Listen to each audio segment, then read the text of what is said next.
Jeśli chociaż trochę siedzicie w temacie muzyki klasycznej, na pewno znacie takie wielkie nazwiska jak Strawiński, Debussy albo Beethoven. Wiecie, ci najwięksi z największych, którzy pisali utwory, bez których muzyka w obecnym kształcie by nie zaistniała. Sam top, crème de la crème. No to pewnie ucieszy Was fakt, że słuchacze nie zawsze ich tak kochali.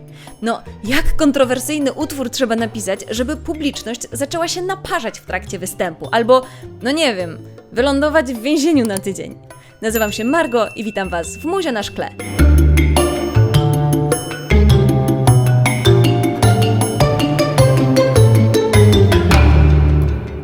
Jeśli ktoś mówi o wybornych aferach, które się zadziały w świecie muzyki, to zawsze na pierwszym miejscu będzie Igor Strawiński i jego balet Święto Wiosny.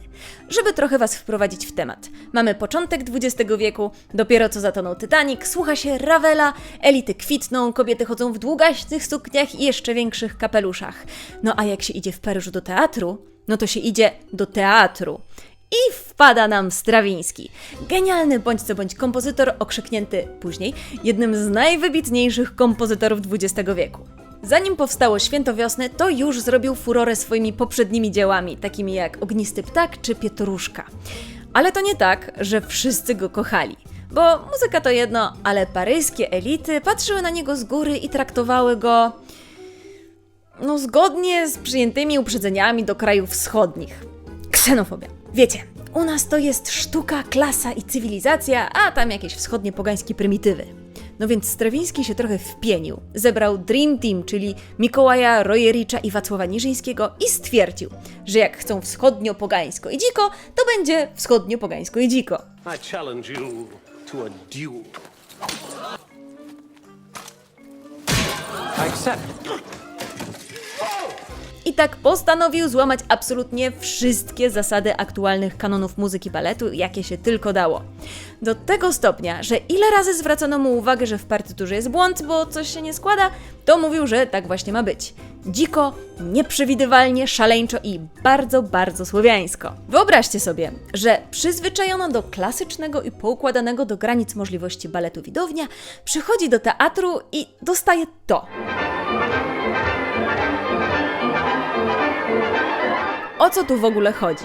Historia przedstawiona w Święcie Wiosny pokazuje najróżniejsze pogańskie zwyczaje wschodu, gdzie głównym wątkiem jest wybór jednej dziewczyny, która ma zostać... no wiecie, tam na czyjąś cześć. Mamy tutaj absolutne szaleństwo i w muzyce, i w tańcu. Całość wydaje się być całkowicie chaotyczna, ale wbrew pozorom nie jest. Te wszystkie dysonanse, zmiany rytmiczne i pojawiające się zgrzyty są dokładnie napisane przez Strawińskiego. Co więcej, zmusił on instrumenty do grania całkowicie poza ich tradycyjnymi skalami, co nadaje temu dziełu jeszcze dziwniejszego brzmienia. No to mamy dzień premiery. Elita paryska w futrach i diamentach już jest przygotowana, żeby się głośno burzać, bo plotki o Święcie Wiosny zaczęły już wcześniej krążyć, a do tego sam Niżyński był na językach po jego poprzedniej choreografii. Ale tego, co zobaczyli i usłyszeli, no to się zupełnie nie spodziewali. Najpierw wszystkich zatkała przedziwna uwertura, a wszystko wybuchło, jak podniosła się kurtyna i widzowie zamiast tancerek w puentach i tutu zobaczyli szaleńczo skaczących pogańskich tancerzy w długich słowiańskich strojach i fryzurach. Według relacji świadków, oprócz ogromnego wrzasku, na scenę poleciały różne przedmioty. Doszło do bijatyk, przynajmniej jedną osobę wezwano na pojedynek, a na koniec aresztowano jakieś 40 osób. Co ciekawe, przedstawienie nie zostało przerwane i wbrew pozorom było także sporo osób, które je głośno oklaskiwało. W trakcie przedstawienia Strawiński wściekły schował się za kulisy, Niżyński dosłownie wykrzykiwał wskazówki tancerzom, a dyrygenta orkiestry Strawiński nazwał później nieprzepuszczalnym i pozbawionym nerwów jak krokodyl. Bo rzeczywiście, doprowadzić orkiestrę do końca spektaklu w trakcie zamieszek? No to jest niezły wyczyn. To, co najbardziej wnerwiło elitarną publiczność, to sam fakt pokazywania bardziej dzikiej i prymitywnej społeczności na scenie. Ale koniec końców dzieło zostało okrzyknięte jednym z najbardziej przełomowych utworów początku XX wieku. A czy twórcy spodziewali się oburzenia tym baletem? No, na pewno wiedzieli, że lekko nie będzie. Może nie przewidzieli furii na taką skalę, ale na pewno chcieli wszystkich zaszokować i wyprowadzić z takiej luksusowej, napompowanej równowagi. I'm just a big, beautiful, utterly perfect cartoon giraffe. Ta historia to na pewno największa afera, jaka miała miejsce podczas premiery utworu poważnego, ale nie jedyna. Jest jeszcze kilka nieco mniejszych, ale równie ciekawych. I want more. Być może obił się Wam o uszy taki utwór jak 4:33 Johna Cage'a. Wiecie, ten utwór, gdzie przez dokładnie 4 minuty i 33 sekundy nie jest zagrany żaden dźwięk i utwór się kończy. Pomysł wydaje się z początku absurdalny i albo ktoś powie, że to żart, albo że kompozytorowi nie chciało się pisać muzyki. I dokładnie tak odebrała ten utwór publiczność podczas jego premiery w 1952 roku. Co jednak kryje się za tym przedziwnym utworem? Do tego potrzebujemy trochę kontekstu. John Cage był rewolucjonistą i eksperymentował z dźwiękiem, a nawet samą koncepcją muzyki jako takiej. W tym czasie powstawały różne nowatorskie kierunki w muzyce, które odrywały słuchacza od dotychczasowego pojęcia muzyki. Jedną z nich była tak zwana muzyka konkretna. Ona oprócz dźwięków instrumentów czy śpiewu korzysta z odgłosów przyrody, dźwięków z fabryki, przypadkowych dźwięków czy głosów ludzkich. Oprócz tego ogromny wpływ na muzykę Cage'a miał buddyzm, zen i medytacja, czyli zasadniczo pozostawanie w ciszy i jeszcze jego pobyt w komorze bezechowej, gdzie odkrył, że idealna cisza nie istnieje. Dlaczego? Dlatego, że nawet w najbardziej pochłaniającym dźwięk środowisku będziemy słyszeć ruchy własnego organizmu. Wiedząc te 3 rzeczy, możecie już pewnie lepiej zczaić, o co chodzi w utworze 4:33. Po pierwsze, cisza ma tutaj działanie psychologiczne i pokazuje ją jako integralną część muzyki. Cisza utworu tak naprawdę nie jest brakiem dźwięku, ale dźwiękami, które zaczynają się tworzyć w otoczeniu. Czy będzie to wiatr za oknem, czy szepty zdziwionej publiczności. Niestety, podczas premiery słuchacze zupełnie nie ogarnęli, o co chodzi, nie wiedzieli tak naprawdę, czego mają słuchać podczas trwania utworu i występ uznali w najlepszym wypadku za żart albo obrazę majestatu. What would you do with a brain if you had one? I w ten sposób, dalej jest postrzegany, ponieważ, jak się o nim mówi, to zupełnie zostaje pominięty ten aspekt historyczny. I oczywiście, był to pewien eksperyment, ale to nie tak, że używanie ciszy w podobny sposób nie pojawiało się już we wcześniejszych kompozycjach autora albo u innych artystów. Na pewno jednak ten utwór przeszedł do historii jako jedna z najbardziej niezrozumiałych kompozycji w historii sztuki. I understand nothing. I o ile w Święcie Wiosny Strawińskiego wściekłość publiczności doprowadziła do zamieszek, tak tutaj słuchacze czuli się po prostu oszukani, bo nie otrzymali obiecanej muzyki, nie zdając sobie jednocześnie sprawy, że to właśnie oni ją tworzyli. No i do dzisiaj utwór jest odbierany raczej jako żart, a nie jakaś tam wielka muzyczna rewolucja.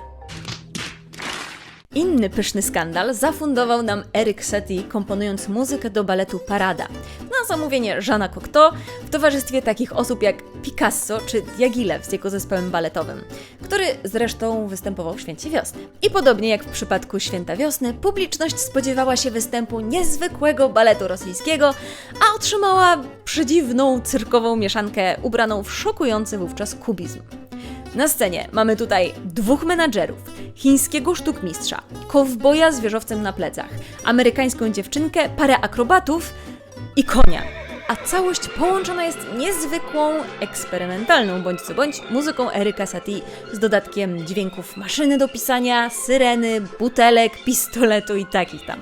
Premiera zaowocowała w więcej niż tylko jeden skandal. No bo oczywiście, zaczęło się od tego, że w trakcie występu widownia wybuczała spektakl, syczała, krzyczała i prawie znowu wywołała zamieszki. Podobno pojawiły się nawet krzyki, żeby artystów wysłać na front, wybuchła bójka na pięści, a Cocteau twierdził, że jedna z wściekłych kobiet próbowała mu wydłubać oczy szpilką od kapelusza. No ale żeby nie było, to oczywiście cała afera była jak najbardziej w planie Cocteau. Dracarys. Bo to nie tak, że nie wiedział, kim jest Eric Satie. Wiecie, Satie to był typ, który jak mu Debussy powiedział, że jego utworom brakuje formy, to skomponował 3 utwory w formie gruszki, a innym razem napisał flakowate preludie dla psa. No a biorąc jeszcze do projektu Picassa, no to już w ogóle wiadomo, że chodziło o zrobienie dymu. To jednak dopiero połowa tego soczystego skandalu. Podczas premiery był obecny na widowni niejaki Jean-Marie Octave Geroux-Pouet, Me poo-poo. krytyk muzyczny, który po spektaklu polazł do Satie, uścisnął mu rękę i pogratulował występu. A chwilę później, pod pseudonimem, bo jakżeby inaczej, jak ta ostatnia świnia, opublikował recenzję, gdzie objechał balet za brak patriotyzmu, nazwał go obrazą francuskiego smaku, a Satie oberwało się, uwaga, za brak dowcipu, umiejętności i pomysłowości. No to Satie się tak strasznie wkurzył, że zaczął mu wysyłać bardzo obraźliwe pocztówki, których nie mogę tu zacytować, ale możecie sobie wygooglować. No to wtedy Pouet szlak trafił, bo ponieważ były to pocztówki, to zanim do niego dotarły, to mnóstwo osób je w międzyczasie zobaczyło. A wiadomo, jak ploteczki fajnie się rozchodzą. W związku z tym pozwał Satie za zniesławienie i ten został skazany na tydzień więzienia. Parada też oczywiście, jak te wszystkie niesamowicie oburzające utwory, przeszła do historii jako jedna z ważniejszych kompozycji XX wieku. Bo musicie pamiętać, że bez eksperymentów i łamania zasad nie ma postępu. A bez pałacu nie ma pałacu. Tak naprawdę wszystkie te wielkie klasyczne utwory, o których myślimy jako o tych nieskazitelnych formach i harmoniach, to tak naprawdę były odstępstwem od panujących zasad. Tak, u Mozarta też. Exactly. Very well put. Too many notes. Chociaż wiadomo, że nie wszystkie kończyły się naparzaniem publiczności na widowni. Przykładów takich kontrowersyjnych utworów jest jeszcze sporo. Jak ten, gdzie Wit chciał zapłacić Beethovenowi, żeby tylko przestali grać Eroikę. Albo Debussy i jego Popołudnie Fauna, które publiczność nazwała niemoralnym. A Bacha to w ogóle wtrącili do więzienia, bo chciał zrezygnować z pracy kompozytora. Więc wiecie, nawet jak was publika wygwiżdże, to historia zweryfikuje i nie ma się co szarpać. Grunt to robić swoje.